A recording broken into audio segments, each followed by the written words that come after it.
Well, howdy there, Internet people. It's Belle again. So today, we're going to talk about Harris, taxes, and unrealized gains. We're going to run through this because we're getting a lot of questions from y'all about friends or family who have brought this up. If you're one of the lucky ones who haven't had to hear this particular talking point yet, it revolves around the idea of a tax on unrealized capital gains. Harris has backed the idea of a tax on unrealized capital gains. People are spreading the idea that this would apply to everybody and is suggesting that if the value of your home goes up, you would get a tax bill even if you didn't sell it. Some people take it further and suggest it applies to everything. Almost all of the people pushing this are the people on Facebook who are always falling for misinformation and sharing it.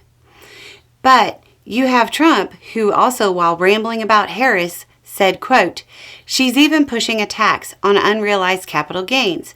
In other words, the appraisers are going to make a lot of money, which will soon be applied to small business owners, and you will be forced to sell your restaurant immediately.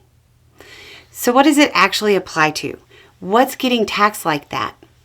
Honestly, that's not the right question. The question that should be asked is who would be getting taxed like that? The answer? Probably not your gullible aunt on Facebook. The whole thing came from a fact sheet put out by the Biden administration on March 7th.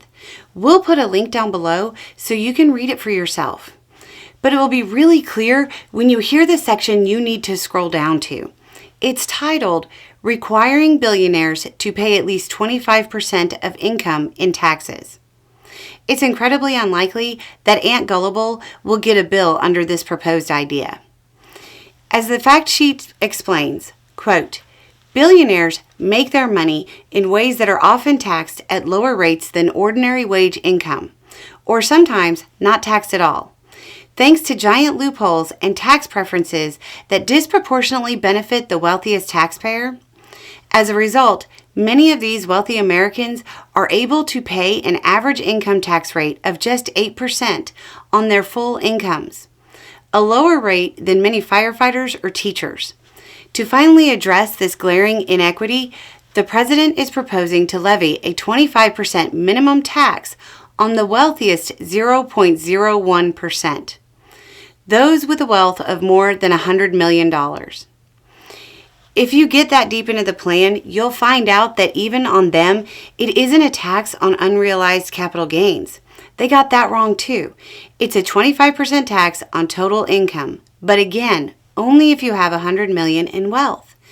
We could break down how they define wealth, but let's be honest. There's probably nobody watching this that needs to know. If you do, and you're one of the 10,000 or so people in the country that this would apply to, send a check to one of the DV shelters we support for $1 million, and I'll give you a personal phone call explaining it. Come on, for you, $1 million is pocket money. Or you could call one of your accountants or financial advisors, because for this to apply to you, you have them. Once you're done charting this, it's simple. It's normal fear-mongering that is designed to get the working class to vote against their own interest in support of billionaires. Anyway, it's just a thought. Y'all have a good day.